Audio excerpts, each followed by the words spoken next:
ઓમ નમો નારાયણ. જય શ્રી કૃષ્ણ. હું ડૉક્ટર અક્ષય ગોસ્વામી આપ સૌનું માધવ કી પાઠશાળામાં બીજા એપિસોડમાં આપણે સ્વાગત કરું છું. આપણે કૃષ્ણ જન્માષ્ટમી નિમિત્તે આપણે 5 દિવસ સતત કૃષ્ણને વાગડીશું અને ન જાણેલી બાબતોને આપણે એના ઉપર પ્રકાશ પાડીશું. તો કૃષ્ણનું ચારિત્ર્ય કેટલું ઊંચું છે એની વાત કરવાની છે. તો એક સમય એવું બને છે કે પાંડવો વનવાસ સમયે વનમાં ફરતા હોય છે અને દ્રૌપદીને અત્યંત ભૂખ લાગે છે અને ભૂખ લાગે છે ત્યારે દ્રૌપદી કહે છે કે તમે ગમે તે કરો પાંડવો, પણ મારા માટે ભોજનની વ્યવસ્થા કરો. અને આમ તેમ ફરતા અર્જુનને એક ઘટાદાર ઘનઘોર વૃક્ષ મળે છે અને ત્યાં ફળ લાગેલું હોય છે, પણ ફળમાં એવી બાબત આશ્ચર્ય ચકાડે એવી હતી કે એટલું મોટું ઘનઘોર ઝાડ પણ ફળ માત્ર એક જ લાગેલું.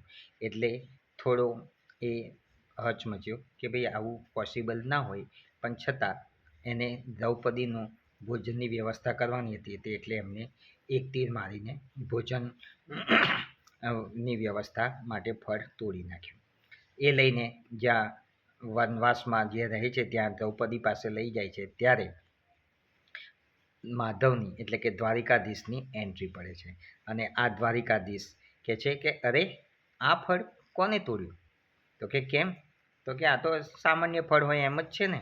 તો કે ના, આ ફળ એક ઋષિ જે તપશ્ચર્યા કરે છે અને વર્ષમાં જ્યારે જાગે છે ત્યારે આ ફળ એક જ વખત આવે છે વર્ષમાં, અને એક જ ફળ. તમે જુઓ, આખા ઝાડમાં આટલું મોટું ઝાડ એક જ ફળ આવે એક જ વર્ષમાં એક વખત, અને ઋષિ એક જ વખત આરોગ્ય. તો એટલે એમને જો નહીં મળે તપશ્ચર્યામાંથી ઉઠ્યા પછી તો તમને લોકોને શ્રાપ આપશે. તો પછી બધા જ હવડવમાં આવી ગયા અને વિચારવા લાગ્યા અરે તો કરવું શું? તો પછી દ્વારિકાધીશ કહે છે કે અરે કંઈ નહીં, છોડો તમે. હવે આપણે એની રેમેડીઝમાં જઈએ. તો તમે લોકોએ જે બરાબર છે વિચાર્યું હોય, છેલ્લો વિચાર એ તમારે મારી સમક્ષ પ્રગટ કરવાનો છે, જેથી તમે આ ઋષિના શ્રાપમાંથી બચી શકો. તો બધાનો જ વારો આવ્યો. યુધિષ્ઠિર, ભીમ, સહદેવ, અર્જુન, આમ કરતાં કરતાં વારો આવ્યો દ્રૌપદીનો. દ્રૌપદીને પૂછ્યું કે તમે વાત કરો, તમારા મનની વાત, જે વિચાર કર્યો એ કહી દો. તો દ્રૌપદી થોડા ગૂંચવાતા હતા. પછી થોડીક વાર રહી છે કે ના, હું જાહેરમાં તો ના જ કહી શકું, એવો મેં વિચાર કર્યો હતો. એટલે ભગવાને કહ્યું કે કંઈ નહીં, પણ તું કહેવું તો પડશે જ. તો પછી નહીં તો તારે શ્રાપનો ભોગ બનવું પડશે.